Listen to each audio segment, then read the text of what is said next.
Alhamdulillah kita sampai kepada ziarah Madinah. Alhamdulillah. Okey, kita dah nak masuk Madinah dah ni. Bayangkan kita nak berjumpa dengan Rasulullah sallallahu alaihi wasallam. Masya-Allah. Ya, Rasulullah sedang menanti-nanti kedatangan kita, ya. Baginda amat rindu, ya, amat rindu dengan umatnya dan orang yang sentiasa memperbanyakkan salawat. Ini perjalanan ini akan bermula, ya, akan bermula. Saya apabila menyebut berkenaan dengan Madinah ni, saya jadi teruja kerana 3 tahun berturut-turut saya bertugas sebagai petugas ibadah haji Tanah Suci. Saya ditugaskan di Madinah, ya, saya ditugaskan di Madinah dan insya-Allah ada beberapa tips yang akan saya kongsikan nanti untuk muslimat. Muslimin dia kena jumpa ustaz, ya, untuk muslimat masuk ke Raudhah insya-Allah. Baik. Di sini adalah laman Masjid Nabawi, ya, laman Masjid Nabawi yang ada payung-payung gegasi ni. Saya tengok payung gegasi ni pun air mata saya dah nak menitik dah, ya. Baik, ini adalah gambar rajah, ya, gambar rajah hotel kedudukan hotel tabung haji di Madinah, ya, di Madinah. Baik. Seterusnya kita kena bagi jemaah yang bagi puan-puan ataupun, ya, bagi semua tuan-tuan dan puan-puan muslimat sekalian, kena perhatikan pintu masuk, pintu pagar masjid, pintu pagar masjid. Perhatikan daripada hotel tu pintu pagar nombor berapa, nombor berapa yang ada tertera di pagar Masjid Nabawi. Untuk mudahkan kita balik ke hotel nanti supaya tidak tersasar, ya, tidak tersasar pergi ke lain, ya. Jadi kena tengoklah hotel-hotel penginapan yang disediakan oleh tabung haji ni, ya. Baik, kelebihan bersolat di Masjid Nabawi. Salatun fi masjidi hadha khairum min alfi salah fi ma siwah illal masjidil haram, illal masjidil haram. Pahala sembahyang di masjidku ini adalah 1000 kali lebih baik daripada sembahyang di masjid lain kecuali di Masjidil Haram. Masjidil Haram berapa dia punya ganjarannya beribadah di dalam Masjidil Haram? 100,000, ya. Baik, kalau di Masjid Nabawi, hanya di dalam bangunan Masjid Nabawi, bukan di luar. Ya, kalau kita di luar, hanya di luar sahaja, pahalanya sama seperti kita beribadah di masjid-masjid di tempat lain lah, ya, di tempat lain.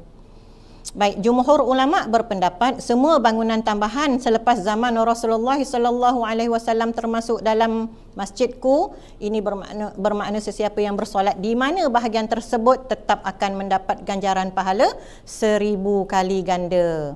Jadi kena faham di dalam masjid, ya, bukan di luar masjid. Baik, apa objektif, ya, objektif kita ziarah Madinah ni? Jadi sebelum kita mengerjakan haji, masih ada masa untuk kita semak ataupun menambah ilmu berkenaan dengan sirah Rasulullah ni, sirah Rasulullah, para sahabat, ya. Memberi kefahaman kepentingan ziarah Madinah. Sunnah kita ziarah, sunat, ya, sunat. Selepas selesai mengerjakan ibadah di Masjidil Haram, sunat untuk kita ziarah ke Madinah, menghayati sirah perjuangan Rasulullah sallallahu alaihi wasallam dan sahabat serta membina kecintaan kepada Nabi dan sahabat. Masya-Allah, dengan adanya jasad Rasulullah yang masih kekal di sana, ya, kita amat merindui untuk selalu dijemput untuk beribadah di dalam Masjid Nabawi. Baik. Sebagai tanda terima kasih dan penghargaan yang amat tinggi terhadap kesusahan dan pengorbanan yang dibuktikan oleh Rasulullah sallallahu alaihi wasallam dan para sahabat, mengembangkan Islam bermula di Madinah sehingga kita dapat menikmati nikmat Islam dan iman. Rasulullah dan para sahabat membangunkan Madinah, ya, membangunkan Madinah dengan titisan darah, air mata, keringat peluh, ya. Alhamdulillah, aman damai terpelihara keadaan Madinah itu, kita dapat ziarah dalam keadaan aman. Baik, beramal dengan syariat yang dibawa oleh baginda sallallahu alaihi wasallam dan tingkatkan ketakwaan dan keimanan kepada Allah Subhanahu wa taala. dengan kita berziarah ke Masjid Nabawi, ya. Kita berdoa semoga banyakkan berdoa dan berzikir, dan yang pentingnya bersalawat. Mudah-mudahan dengan zikir, salawat dan ibadah kita di Masjid Nabawi itu meningkatkan ketakwaan dan keimanan kita kepada Allah Subhanahu wa taala. Baik. Selesai berkenaan dengan objektif ziarah Madinah, kita pergi kepada amaran atau ancaman melakukan kezaliman atau maksiat di Madinah. Sebagaimana kita beribadah kita berada di Tanah Haram Makkah, ya, Masjidil Haram, di hotel sekitar Tanah Haram itu dilarang kita melakukan perkara-perkara berkaitan dengan dosa ataupun maksiat. Begitu jugalah ketika berada di Madinah.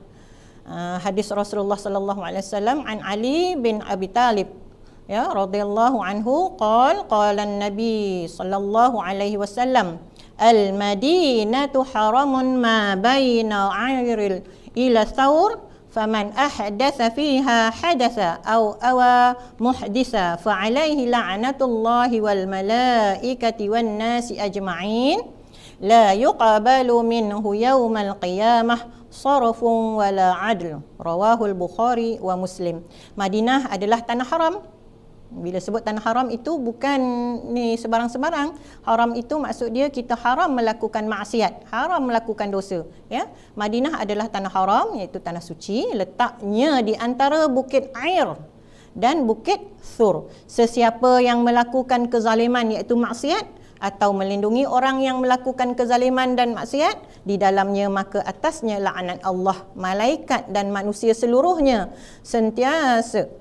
seluruhnya serta semua amalan baiknya, sama ada yang wajib atau sunat, tidak diterima, wal ayazubillah, ya, tidak akan diterima oleh Allah Subhanahu wa taala daripadanya pada hari kiamat. Jadi nasihat saya, peringatan untuk diri saya dan kita semua, perbanyakkanlah kita bersalawat. Satu salawat pahalanya, ya, satu salawat dan kita akan Allah Taala akan berdoa kepada kita 10. Kita dah tahu dah kelebihan salawat, jadi kita perbanyakkan bersalawat. Ya, mula daripada hari ini, ya. Mula daripada hari ini, ya. Tidak semestinya ketika berada di sana, ya. Ketika kita berada di rumah, ke mana-mana sahaja kita perbanyakkan bersalawat. Okey. Terus kita sambung kepada kelebihan mati di Madinah. Man istata'a an yamuta bil madinati falyaf'al fa inni ashfa'u liman mata biha. Rawahu Ahmad wa Tirmizi wa Ibnu Majah. Sesiapa yang mampu untuk mati ataupun meninggal dunia di Madinah, hendaklah dilakukannya. Sesungguhnya aku akan memberi syafaat kepada mereka yang mati ataupun meninggal dunia di Madinah, ya. Kita bercita-cita untuk meninggal, ya, meninggal di Madinah. Baik. Bagi mereka yang ada penyakit, yang dah ada jadual makan ubat, janganlah pula berhenti makan ubat semata-mata nak mati di Madinah. Ya, kita kena jaga kesihatan supaya Allah Taala jemput kita lagi untuk beribadah berkali-kali ke sana, ya. Baik. Seterusnya, kelebihan bersabar menanggung kesusahan yang dihadapi di Madinah. Ada ke kesusahan di Madinah ni? Sebenarnya sebagai jemaah haji yang terpilih, ya, oleh tabung haji, sama ada muassasah ataupun package, sebenarnya mereka ini telah disediakan A to Z. Kita tak perlu, kecuali ketika berada di Madinah ni, kita hanya perlu cari sarapan pagi. Sarapan pagi tidak disediakan di hotel, ya, kita kena belilah untuk kita bersarapan pagi. Baik. Kelebihan bersabar. Bersabar ni maksudnya mungkin ada di kalangan kita yang dapat hotel yang jauh daripada Masjid Nabawi. Ya. Ada yang dapat dekat. Itu semuanya adalah anugerah Allah, pilihan Allah. Bagaimana caranya untuk kita dapat yang dekat ni ataupun yang jauh ni? Tak ada pilihan. Kita tak boleh minta, kita tak boleh mohon. Ya, sekiranya dah diletakkan sama ada hotel dekat ataupun jauh, itu ada hikmah yang tersembunyi. Ya, bagi mereka yang dari hotel yang jauh, berjalan kaki daripada hotel nak ke masjid tu dah jauh, lagi jauh, lagi banyak pahala yang akan diperolehinya, ya. Baik, hadis Rasulullah ini, la yasbiru ala lawi'il Madinah wa shiddatiha ahadum min ummati illa kuntu lahu syafi'an yaumal qiyamah au syahida.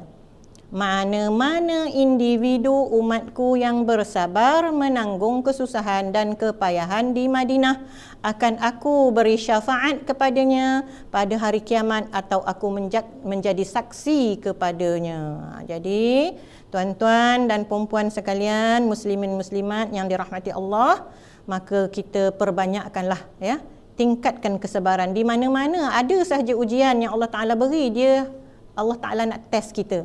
Ya, kita dah berdoa pada Allah Taala, ya Allah, jemputlah aku sebagai tetamumu, ya Allah. Panggillah aku berkali-kali dalam keadaan sihat, sejahtera bersama suami, anak-anak. Ini doa yang biasa saya lafazkan ya. Jadi apabila ada ujian sedikit di sana, ya, ada ujian sedikit, tak susah sebenarnya. Hotel disediakan, kenderaan disediakan.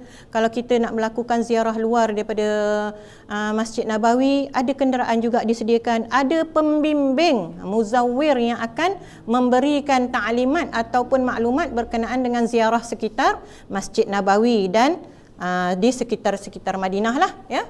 Jadi kita perbanyakkan berdoa, ya. Di mana-mana sahaja ujian. Ujian selagi kita hidup ni tak pernah putus, ya. Ada sahaja ujian. Mungkin pada seseorang itu ujian itu nampak kecil, tapi pada orang yang melaluinya mungkin besar. Ya, kesabaran itu amat penting, ya, amat penting. Baik. Dalil berselawat. Dan kenapa kita perlu berselawat ni, ya? Pahalanya amat besar, ya, bagi mereka yang berselawat. A'udzu billahi minasyaitonir rajim. Innallaha wa malaikatahu yusalluna 'alan nabi ya ayyuhalladzina amanu sallu 'alaihi wa sallimu taslima. Sesungguhnya Allah dan malaikatnya bersalawat. Allah dan malaikat, ya, bersalawat ke atas junjungan besar, ya, memberi segala penghormatan dan kebaikan kepada Nabi Muhammad sallallahu alaihi wasallam. Wahai orang-orang yang beriman, bersalawatlah kamu kepadanya. Diseru di situ ayat, di dalam ayat itu Allah Taala seru, ya ayyuhallazina amanu. Hanya mereka yang beriman sahaja yang bersalawat. Ini kita kena fikir-fikirkan, renung-renungkan, ya. Orang yang kurang bersalawat, orang yang tidak bersalawat ini dikategorikan, ya, dikategorikan orang yang tidak beriman. Ini dalam ayat Al-Quran ini, ya, ya. Serta ucapkanlah salam sejahtera dengan penghormatan yang sepenuhnya. Surah Al-Ahzab ayat 56. Perbanyakkan berselawat mulai sekarang, mulai hari ini, sambil-sambil duduk kita menuntut ilmu ini, ya, berada di dalam majlis ilmu ini, berada di dalam taman syurga yang dihantarkan Allah di dalam rumah kita pada tahun ini, bukan di masjid dah, ya. Taman syurga itu tahun ni ada dalam rumah kita. Maka pada ketika itu banyakkanlah berselawat. Mulakan daripada sekarang, tuan-tuan dan puan-puan, ya. Baik. Seterusnya kelebihan berselawat lagi. Allahumma shall. Ya, ini antara selawat yang biasa saya baca ketika membawa jemaah. Ya, ketika membawa jemaah, Allahumma salli ala Muhammad wa ala ali Muhammad kama sallaita ala Ibrahim wa ala ali Ibrahim innaka Hamidum Majid wa barik ala Muhammad wa ala ali Muhammad kama barakta ala Ibrahim wa ala ali Ibrahim fil alamin innaka Hamidum Majid. Ini saya rasa tuan-tuan dan puan-puan dah hafal dah selawat ni, ya, dah hafal dah selawat ni sebab selalu kita baca di dalam tahiyat akhir ketika solat, sama ada solat fardu ataupun solat sunat. Ya Allah, curahkanlah selawat ke atas junjungan besar Nabi Muhammad sallallahu alaihi wasallam dan keluarga baginda sebagaimana engkau telah curahkan salawat ke atas Nabi Ibrahim dan keluarga baginda. Sesungguhnya engkau maha terpuji lagi maha mulia. Ya Allah, curahkanlah barakah ke atas Nabi Muhammad sallallahu alaihi wasallam dan keluarga baginda sebagaimana engkau telah curahkan barakah ke atas Nabi Ibrahim dan keluarga baginda. Sesungguhnya engkau maha terpuji lagi maha mulia. Hadis riwayat Imam Al-Bukhari bilangan 3377 dan Muslim bilangan 404. Okey. Sama ada kita nak baca selawat Ibrahimiyah ini dipanggil selawat Ibrahimiyah ataupun selawat biasa, sekurang-kurangnya Allahumma salli ala Muhammad. Ya. Sekadar itu. Nak sambung sedikit, Allahumma salli ala Muhammad wa ala ali Muhammad pun boleh, tak ada masalah, ya. Baik. Ziarah Madinah hukumnya sunat. Buat dapat pahala, berziarah dapat pahala, ditinggalkan tak dapat apa-apa. Jadi kita fokus dekat sini nak dapat pahala. Berziarah di Masjid Nabawi, berziarah makam Rasulullah, ya, pahalanya ada pahala sunat. Okey, baik. Kita tengok ziarah Masjid Nabawi ni. Dalam Masjid Nabawi ada satu tempat iaitu Raudah, makam Rasulullah. Perkuburan Baqi' pula di luar masjid. Dia ada satu kawasan perkuburan Baqi', ya. Kemudian di dalam Masjid Nabawi itu ada makam Rasulullah dan makam dua sahabat. Siapa dia sahabat Rasulullah ini? Iaitu Sayyidina Abu Bakar As-Siddiq, juga bapa mertua Rasulullah sallallahu alaihi wasallam, dan makam Sayyidina Umar Al-Khattab. Baik. Kemudian ada ziarah tempat bersejarah. Ini tak perlu sebenarnya jemaah haji nak pergi sendiri sebab memang ada jadual yang disediakan oleh tabung haji untuk kita berziarah di sekitar, ya, di sekitar Madinah.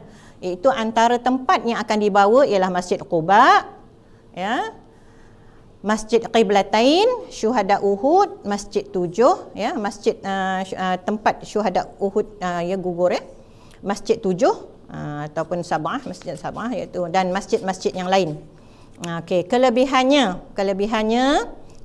kita berada di bumi Madinah ni, kita ambil kelebihannya iaitu solat di Masjid Nabawi di dalam masjid mendapat gandaan pahala 1000 kali ganda. Saya ulang, dapat pahala 1000 kali ganda. Tidak termasuk laman masjid. Tiada solat sunat tahiyatul masjid di laman masjid. Tiada niat i'tikaf di laman Masjid Nabawi. Tak ada. Kita sampai di depan dalam pagar untuk masuk ke Masjid Nabawi, dia ada pagar khusus untuk muslimat, ya, untuk wanita, ya. Masuk pagar tu tak perlu kita niat i'tikaf ke, kemudian kita nak buat solat sunat tahiyatul masjid ke, tak ada. Dia kena buat di dalam bangunan Masjid Nabawi. Melihat kesan sejarah Rasulullah dan sahabat-sahabat yang boleh meningkatkan keimanan dan ketakwaan. Ini pentingnya kita membaca sirah Rasulullah dan para sahabat. Kita hayati bagaimana mereka nak menegakkan, ya, syiar Islam di bumi Madinah. Baik, alhamdulillah. Ini slide yang seterusnya ni, pintu Babus Salam, ya, pintu Babus Salam. Wanita boleh masuk tak? Wanita tak dibenarkan. Pintu Babus Salam hanyalah untuk lelaki sahaja, ya. Pintu Babus Salam, kalau kita tengok dalam gambar ini, dia ada dia tertulis kat situ, Babus Salam. Dan pintunya nombor 1. Pintu pagar masjid lain, pintu masjid lain. Jangan kata dah masuk pintu pagar masjid kita berada dalam masjid. Tak, salah. Ramai yang keliru di sini. Bila sebut pagar masjid, itu di luar masjid. Bila sebut pintu masjid, di situ ada nombor. Ada nombor dia, nombor 1, 2, 3, 4, 5. Ya. Baik, untuk lelaki ke Raudah, pintu ini, pintu Babus Salam ini dibuka 24 jam. Tak tutup. Peluang untuk lelaki beribadah di dalamnya terbuka luas, berbeza dengan wanita. Ya, wanita hanya waktu-waktu tertentu sahaja boleh masuk ke Raudah, iaitu selepas solat fardu subuh dan selepas solat fardu isyak. Barulah ruang untuk ke Raudah ini dibuka. Itu pun kena tunggu. Ya, puan-puan kena tunggu dengan sabar. Sabar ini tak boleh nak diukur. Tak boleh nak diukur. Kita tunggu bermula daripada jam 6 pagi, belum tentu pukul 8 pagi boleh masuk Raudah. Belum tentu. Ya, belum tentu lagi. Jadi apa zikir-zikir yang boleh kita baca, ya, tuan-tuan dan puan-puan? Nak masuk pintu Babus Salam tu, Pertama sekali, langkah, ini kena jaga adab-adab masuk ke masjid. Sebagaimana kita masuk masjid di Malaysia, begitulah juga kita masuk, adab-adab kita masuk masjid di Masjid Nabawi, ya. Masjid Nabawi ni, pertama, dalam keadaan berwuduk, berpakaian yang cantik, berwangi-wangian kerana nak berjumpa dengan Rasulullah. Bagi lelaki, bagi wanita, elakkan berwangi-wangian yang melampau, ya. Cukup sekadar kita memakai deodoran, cukup sekadar itu, ya. Walaupun di Madinah tiada ibadah khusus seperti haji dan umrah, tetapi kita jaga adab-adab kita, ya. Adab-adab kita kerana kita nak bertemu dengan Rasulullah. Walaupun pada zahirnya, pada nyatanya kita tak berdepan, kita tak nampak jasad Rasulullah ataupun makam Rasulullah itu, tetapi kita rasakan kehadiran Rasulullah itu apabila kita sentiasa bersalawat kepada baginda sallallahu alaihi wasallam. Baik. Kita langkah masuk kaki kanan. Bagi lelaki, pastikan dia bawa plastik ataupun uncang untuk diisikan kasut, sandal, slipper. Ya. Sebab nanti dia tak boleh keluar ikut pintu satu. Dia kena keluar ikut pintu, dipanggil pintu Babul Baqi'. Ataupun di situ dia tulis pintu 41. Dia berlawanan arus. Kalau kita nak keluar melalui pintu satu, tak dibenarkan. Ada polis yang menjaga di dalam Masjid Nabawi tersebut, ya. Masuk dengan langkah kaki kanan, teruslah kita niat i'tikaf sahaja. Aku i'tikaf dalam masjid ini kerana Allah Ta'ala. Kemudian kita bacalah zikir, ya. Allahumma antas salam wa minkas salam wa ilaika ya'udus salam. فحينا ربنا بالسلام وأدخلنا الجنة دار السلام تباركت ربنا وتعاليت يا ذا الجلال والإكرام. Baca banyak-banyak kali. Ataupun kita baca salawat Ibrahimiyah tadi. Ataupun kita baca Allahumma salli ala Sayyidina Muhammad wa ala ali Sayyidina Muhammad. Kita ulang-ulang selawat yang itu, ya. Yang paling ringkas kita ambil yang paling ringkas. Kemudian ada kesempatan, ada ruang ataupun kita nampak ada peluang sampai di kawasan Raudah, ya. Raudah sekarang ni semua dalam Masjid Nabawi itu dah berkapet hijau, tak ada beza dah, kita dah tak boleh nak beza dah, ya. Cuma kita kena perhatikan tiang-tiang di dalam Masjid Nabawi itu, ya. Di dalam Masjid Nabawi itu, di situ ada tiang khusus yang memisahkan, yang membezakan Masjid Nabawi yang biasa dan Raudah, ya. Baik. Lelaki boleh buat solat sunat tahiyatul masjid, ya, di dalam Raudah. Wanita sebab dia masuk daripada pintu 25 dia kena menunggu dulu, ya, kena menunggu dulu di dalam masjid. Dan sebelum dia duduk, buatlah solat sunat tahiyatul masjid. Jangan lupa niat i'tikaf dan baca doa masuk masjid. Baca doa masuk masjid. Bismillahirrahmanirrahim. Allahumma ghafirli dhunubi waftahli abwaba rahmatik. Baca doa tu, ya. Baca doa masuk ke masjid. Baik. Kemudian ini yang dinamakan Raudah. Ziarah Raudah ni bukan macam kita pergi berjalan masuk masjid macam dekat Malaysia ni, tuan-tuan perempuan, tak. Ya, penuh, manusia sentiasa penuh. Ya, tambahan untuk lelaki ni, kalau ruang Raudah itu dibuka waktu solat ini, berebut-rebut orang nak masuk. Berebut-rebut orang nak masuk sebab hampirnya dengan jasad Rasulullah sallallahu alaihi wasallam. Bagi wanita kena ingat, bukan 24 jam kita boleh masuk Raudah ni. Masjid ya kita boleh masuk bila-bila masa, tetapi Raudah selepas solat fardu subuh dan selepas solat fardu Isyak. Ini antara tiang-tiang yang ada di tiang-tiang yang membezakan. Tiang yang membezakan tiang Raudah dan tiang Masjid Nabawi. Banyak tiang dalam masjid tu, ya. Jadi kita kena kenal, ya, kena kenal. Dan apabila waktu untuk masuk ke Raudah itu dibuka untuk muslimat, dia bahagi dua. Dia bahagi dua, yang lelaki dan yang perempuan, ya. Biasanya perempuan tak nampak mimbar, ya, tak nampak mimbar.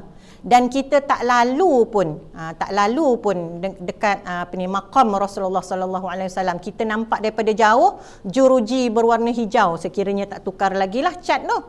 Ya. Sebab dibahagi dua, untuk lelaki dan untuk wanita, ya, untuk muslimin lain, untuk muslimat lain. Dia ada canvas berwarna putih yang akan memisahkan, ya, ruang itu. Baik. Kemudian kita tengok slide yang seterusnya. Slide yang seterusnya, ya.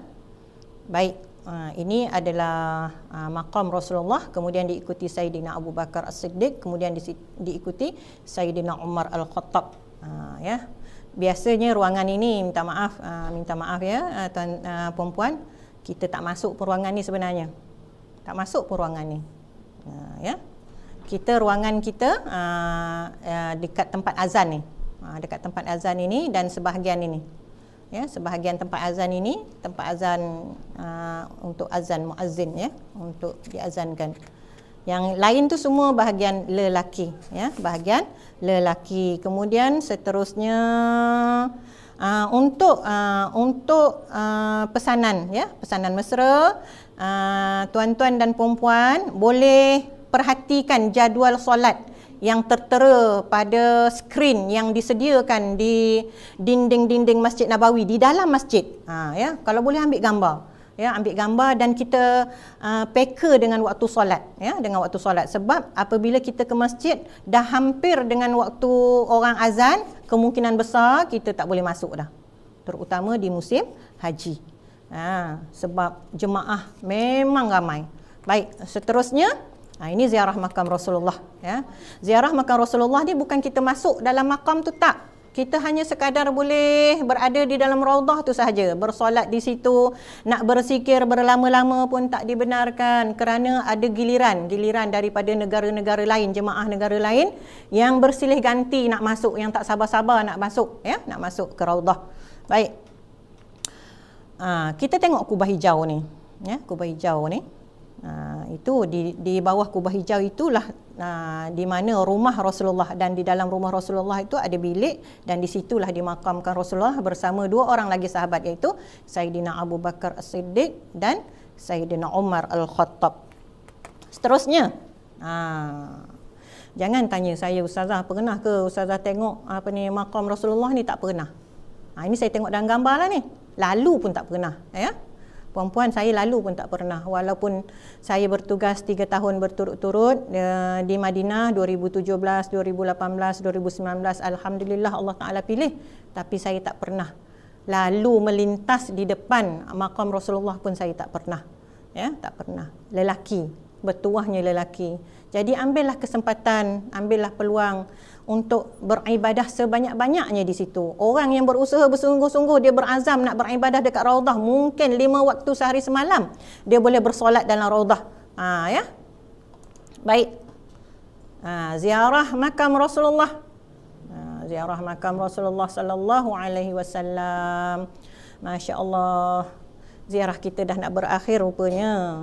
Ya, ziarah kita dah nak berakhir dah ni. Jadi kita, apakah lafaz yang kita boleh lafazkan kepada Rasulullah? Rasakan sebagaimana, rasakan kita mengucapnya, melafazkannya sebagaimana seperti Rasulullah itu berada di depan kita. Ya, kita rasakan roh kita ni berhadapan dengan Rasulullah sallallahu alaihi wasallam. Ya. Baik. Ini adalah lafaz yang biasa kita baca, tapi daripada pengalaman saya sebagai jemaah haji pada tahun 2010, tak sempat pun nak baca salam ni. Kalau kita tak hafal salam ni, kita nak baca tu, nak duduk dalam raudhah tu, pegang buku nak memberi salam, tak sempat. Jadi kita kena biasakan lidah kita, biasakan lisan kita memberi salam, berselawat daripada sekarang, ya, untuk kita mahirkan sebutan-sebutan ini. Sebaik-baiknya masuk sahaja ke masjid, kita dah solat sunat, tahiyatul masjid, dah niat i'tikaf dan baca doa masuk ke masjid, pada ketika ini kita dah boleh dah. Assalamu alayka ayyuhan nabiyul karim war rasulul azim war raufur rahim wa rahmatullahi wa barakatuh. Assalamu alayka ya nabiyallah. Assalamu alayka ya safwata khalqillah. Assalamu alayka ya habiballah. Ashhadu an la ilaha illallah wahdahu la syarika lah. Wa innaka abduhu wa rasuluhu wa ashhadu annaka ballaghtar risalah.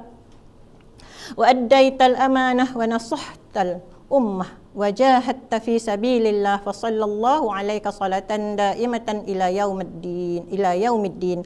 Allahumma atihil fadilah wad darajatar rafi'ah wa ba'athu maqaman mahmudan alladhi wa'adtah innaka la tukhliful mi'ad. Nak bagi salam pendek pun tak ada masalah, tapi inilah caranya untuk kita menunjukkan kecintaan, penghormatan kita kepada Rasulullah sallallahu alaihi wasallam.